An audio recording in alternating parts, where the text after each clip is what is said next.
I think they should get it. I'm not sure yet. I still have questions. Let's face it, this is one service that we absolutely cannot survive without. Agreed. But I think maybe they could focus more on efficiency in their operations, and improving customer service. And they would agree with you. Those are two of the 4 corporate objectives they've been pursuing.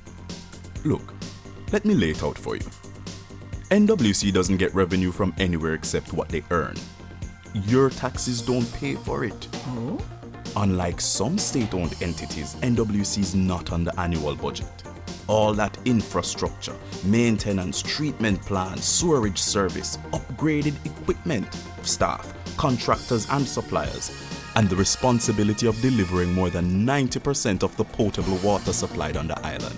All that is paid for by what they are able to charge you. If you go back to the last tariff granted in 2013. Yeah, I remember that. They asked for 44% and got 23%, I think. Yet over the last 5 years, the NWC has invested more than $30 billion on more than 130 major capital projects and hundreds more improvement initiatives island-wide. So where them get the money from? Revenues, loans, and the K factor. What's that again? The percentage of your water bill that the OUR approves to be used on capital projects, and it can change from year to year. I see the problem. The money not enough, so them have to take out loan. But even paying back the loan and the interest, it coming out of the same pie. In spite of that, NWC continued its commitment to improved service delivery through these massive undertakings. Port Antonio Water Sewerage and Drainage Project, including a new Port Antonio sewage treatment plant, benefiting more than 4,000 persons in Port Antonio. And which is better for the environment.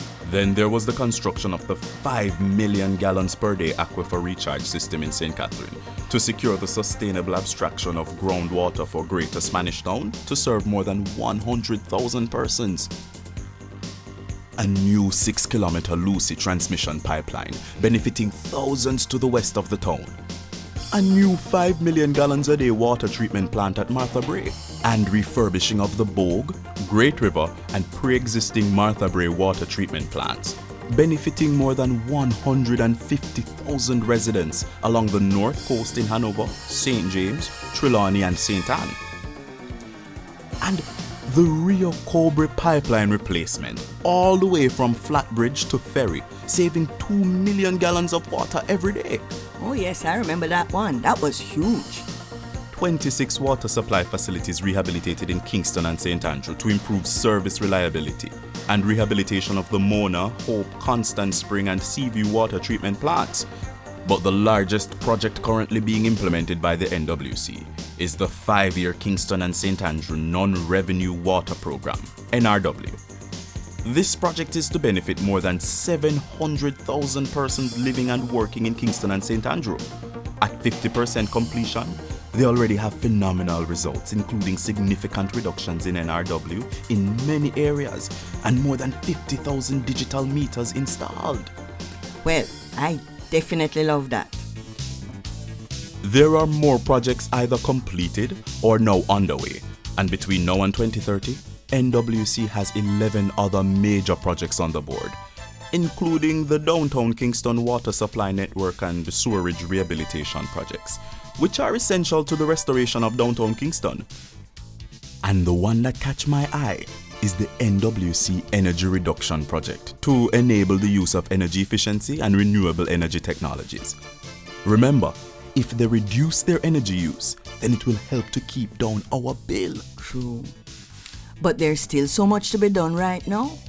Cause you have customers that complain that them don't have any water, or the pipe need maintenance, or the sewage pump broke down.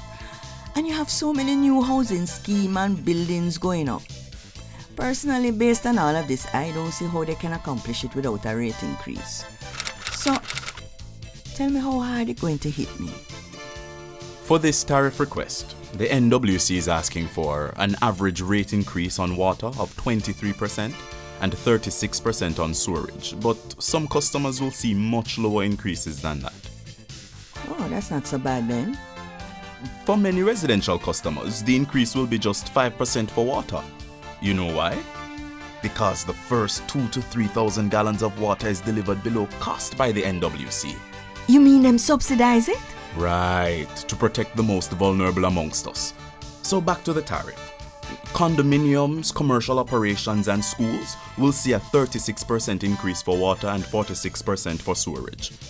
This will boost revenues to 34 billion, still short of the 37 billion it needs to fully recover its costs, but a lot closer than where it is now. They also want a standby charge for major commercial customers who only retain the service as a backup, interest on overdue amounts for commercial accounts that are 7 days after the due date, a sewage fee for disconnected customers who continue to benefit from its sewerage services, and 3 years for the tariff review instead of 5 years. And I just want to point out that even with the increases, some elements of the tariff request are still subsidized. Well, the truth is my water bill is the lowest of all my utilities. We have to be reasonable. If we want better and best, we can't be paying less. And as far as I can tell, them been performing well, managing the projects good and not wasting money. And what I like is that every dollar they earn go right back into making the service better. So, for all that I'm doing and still need to do, Is that a yes? yes, I would say yes to the increase. And that's the wrap. Well, you win. The eventual winner will be the NWC customer.